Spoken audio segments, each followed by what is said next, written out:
Utilitarianism, the ethics of greater good. Imagine a perfect city. The people are joyful, the streets are clean, there is art, laughter, beauty everywhere. No war, no crime, no suffering, except for one child. Locked in a windowless room, alone, afraid, mistreated. And here's the twist. The happiness of the entire city depends on that one child's misery. Everyone in Omelas knows. Some are horrified, but they stay.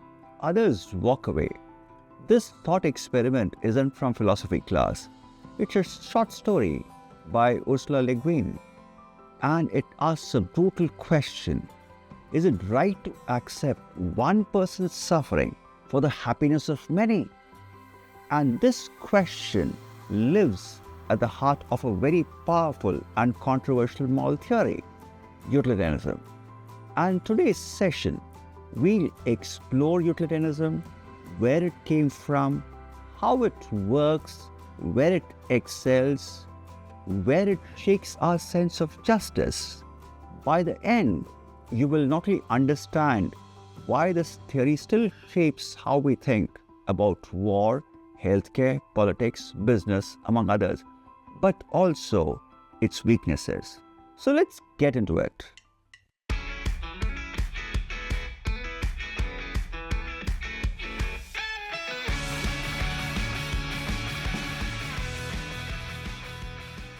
So what is utilitarianism exactly?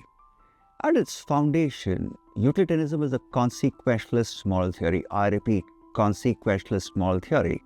This means that the moral value of an action is judged not by intent, not by whether it aligns with the rule, but by its outcomes. Specifically, it holds that the right action is the one that produces the greatest overall good for the greatest number of people. The central idea is sometimes called greatest happiness principle. Utilitarianism was first articulated in the 18th and 19th centuries by philosophers like Jeremy Bentham and John Stuart Mill, who believed that moral decision-making could be grounded in reason, calculation, and universal human interests. In this framework, ethical reasoning becomes a matter of assessing outcomes, choosing a course of action that leads to best overall result. With that foundation in place, we can now explore the core principles that define how utilitarianism works in practice. At the heart of utilitarianism are a few key principles, simple in form but far-reaching in consequence. First up, it's consequentialism. Utilitarianism in itself is a branch of consequentialist ethics, which means that morality of an action is determined solely by its outcome. Intentions don't matter, moral rules don't matter. Only one thing that matters is results. If the consequence of an action increases overall well-being, then the action is considered morally right. If they cause more harm than good, the action is wrong, no matter, I repeat, no matter what the intent was. Second up, it's utility. The central concept here is utility, which typically refers to happiness, pleasure, or absence of suffering. Bentham defined utility in purely hedonistic terms, that is, maximizing pleasure and minimizing pain. His idea was that we could even measure utility like a kind of moral math, adding up pleasures, subtracting pains, and choosing action with the highest total score. While John Stuart Mill agreed with the general idea, but argued that not all pleasures are equal. Some forms of happiness, like intellectual or moral fulfillment, are more valuable than others, like physical gratification. This distinction between higher and lower pleasures adds important nuance to how we assess utility. Last up is impartiality.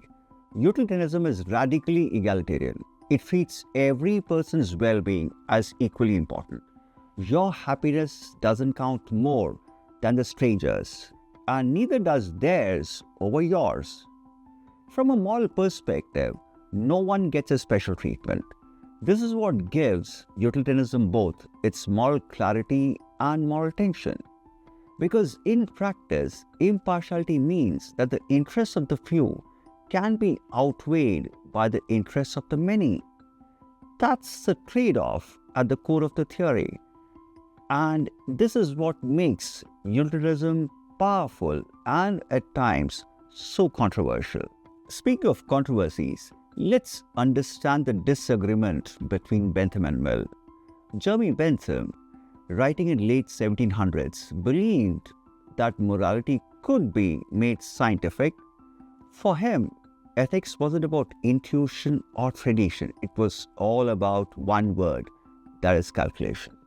Bentham saw human beings as pleasure-seeking, pain-avoiding creatures. So he proposed a bold idea. We should measure right and wrong in the same way we measure anything else, with numbers. He created what is popularly called as a hedonistic calculus, a formula to weigh pleasure and pain by factors like intensity, duration, and impact. If an action produced more happiness than suffering, it was good. If not, it was bad. Simple as that. Bentham's vision was radical. Ethics without emotion, morality without mysticism. But not everyone agreed to this utilitarian arithmetic. Enter John Stuart Mill. Mill admired Bentham's logic, but he thought his mentor left out something: depth. Mill believed that not all pleasures are equal. Some, like art, friendship, learning, or moral growth, are worth more than simple physical enjoyment. These are what he called higher pleasures. Mill famously wrote, "It's better to be a human being dissatisfied than a pig satisfied. Better to be a Socrates dissatisfied than a fool satisfied." Where Bentham was trying to quantify morality, Mill wanted to humanize it. He brought in values like dignity, self-respect, personal freedom. He also introduced the harm principle, the idea that individual liberty should only be limited to prevent harm to others. This wasn't just a tweak. It shifted utilitarianism towards concerns about justice, rights, and the moral worth of individuals. So what's the difference? Bentham gave us a moral calculator. Mill gave us a moral compass.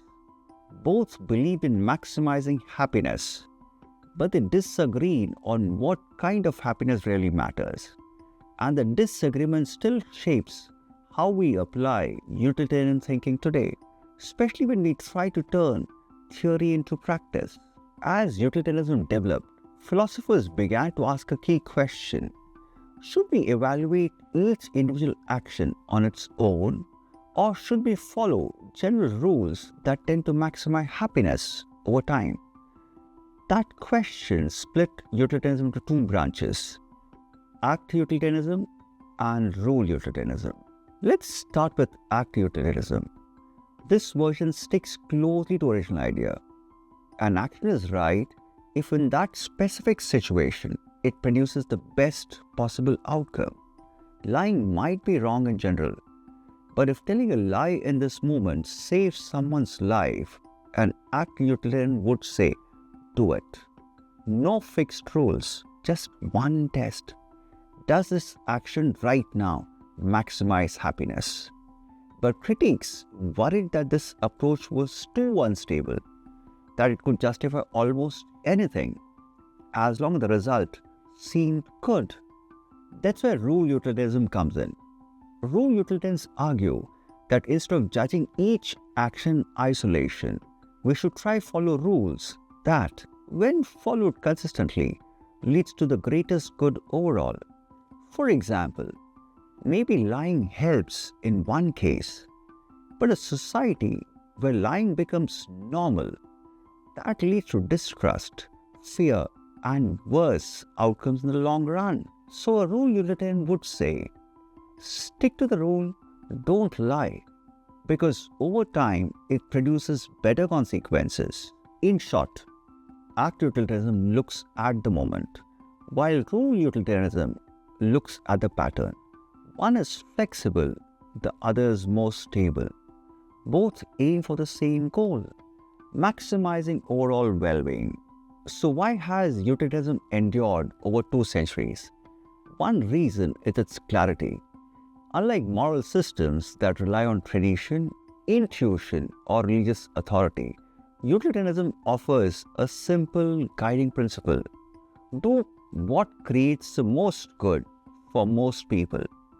This makes it incredibly useful in public policy, economics, medicine, and law, fields where we are weighing constantly costs and benefit, risks and reward. While utilitarianism is also flexible, it doesn't lock us into absolute rules. Instead, it asks us to adapt based on outcomes. And it's egalitarian. It treats all lives and experiences as equally important. No special treatment, no moral shortcuts. In a world of competing interests, utilitarianism offers a clear way to think through tough decisions based not on who we like or what feels good, but on what actually helps the most. Of course, no ethical theory is without its critiques, and utilitarianism faces some serious challenges. The first is known as the tyranny of the majority. Because utilitarianism focuses on overall happiness, it can, in theory, justify harming a minority if it benefits the majority. If sacrificing one innocent person brings peace to many, does that make it right? This leads to the second criticism. It ignores individual rights. Utilitarianism doesn't give special protection to moral boundaries like don't kill, don't lie. If breaking those rules increases happiness overall, the theory allows it. That makes some ethicists nervous, especially in real-world situations involving justice, punishment, and vulnerable populations. There is also the problem of calculation. Can we really measure happiness? Can we compare one person's suffering to other person's joy? How do we predict long-term consequences with accuracy? Even supporters admit that applying utilitarianism in practice often involves guesswork, assumptions, and moral uncertainty. Finally, there is a risk of emotional detachment, because utilitarianism asks us to step back and think in numbers. It can come across as cold and overly rational, especially in moments that call for empathy, care, and moral courage. None of these criticisms makes utilitarianism useless, but they do reveal its limits, and they remind us that even the most logical system can feel fragile when human lives are at stake. So where do we actually see utilitarian thinking in the real world? Public health is one major area. During pandemics, governments often allocate limited resources like ventilators or vaccines based on what will save the most lives. It's a textbook case of utilitarian reasoning. Maximize outcome even if it's not everyone gets the same treatment. Criminal justice is another. Debates about harsh punishments or surveillance often weigh individual rights against public safety. Would locking up one person prevent greater harm? Should we restrict a few to protect many? Utilitarian logic also appears in economics and policy. Whether we are setting tax rates, funding education, or designing healthcare systems, we constantly ask this question: what policy will produce the most benefit for the greatest number? Even artificial intelligence uses this framework. When programming autonomous vehicles, engineers must decide if a crash is unavoidable, who should be protected? How do we minimize total harm? In all these cases, utilitarianism offers a clear but sometimes uncomfortable lens for making difficult choices. So what does utilitarianism leave us with? A simple, powerful idea. do the most good for the most people. But behind that simplicity is a web of hard questions. What counts as good? Who decides how much happiness is enough? And are we ever justified in hurting the few to help the many? We have seen how utilitarianism offers a clear framework, one that shaped everything from public policy to tech ethics. But we've also seen its limits, especially when it clashes with our sense of justice, fairness, or human dignity. In the end, utilitarianism challenges us to think beyond ourselves, to take every life into account, and to ask, what will actually make the world better, not just for me, but for everyone.